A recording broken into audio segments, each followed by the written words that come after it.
Hi friends, and welcome to Decorate Your Life, Scrapbooking and Card Making. In today's tutorial, I'll be sharing how you can easily create beautiful treat boxes using templates from your Graphic 45 paper pads.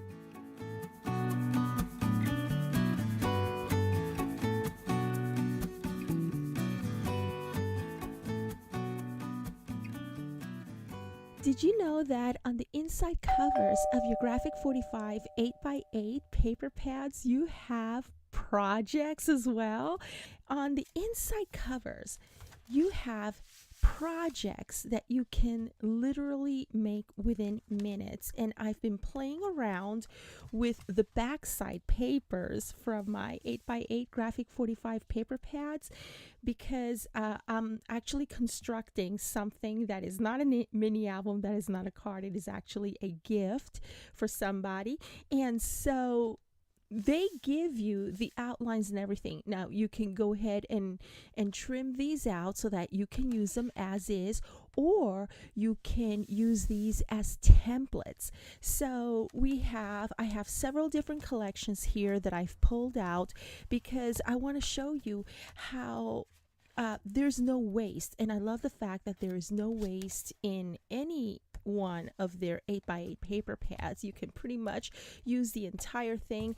And hang on a second, let me show you one that I just finished using on a different project. See, this is all that is left from one 8x8 paper pad, and I had put it to the side, and now I'm thinking about perhaps trimming this part here and using it in a different project. So you see, there is no waste. This is all that's left. So what I wanted to share with you today is a simple project that it only takes minutes. I promise you, it only takes minutes to make. Now, this project is part of a bigger project that I will be sharing with you in a later video. So I'm thinking the paper pad that I want to use is going to be, let's see, because I'm going to go ahead and use the back of this one, and let me put these to the side. Now for this project, what I'm using, is a pair of scissors. I'm using a ruler. I'm using a scoring board. You can use a scoring board or not. Let's just say I'm not going to use a scoring board. We're going to use this. We are also going to use a circle punch. Now, the smallest circle punch that I have is 1 inch. If you can get your hands on a 3/4 inch, that would be even better, but I'm going to use what I have now.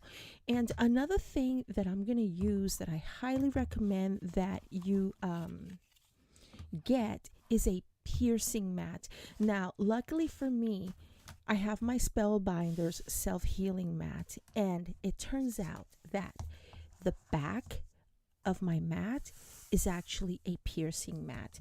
So I'm going to be using the piercing mat to mark my score marks. Okay, so let's go ahead and get to it.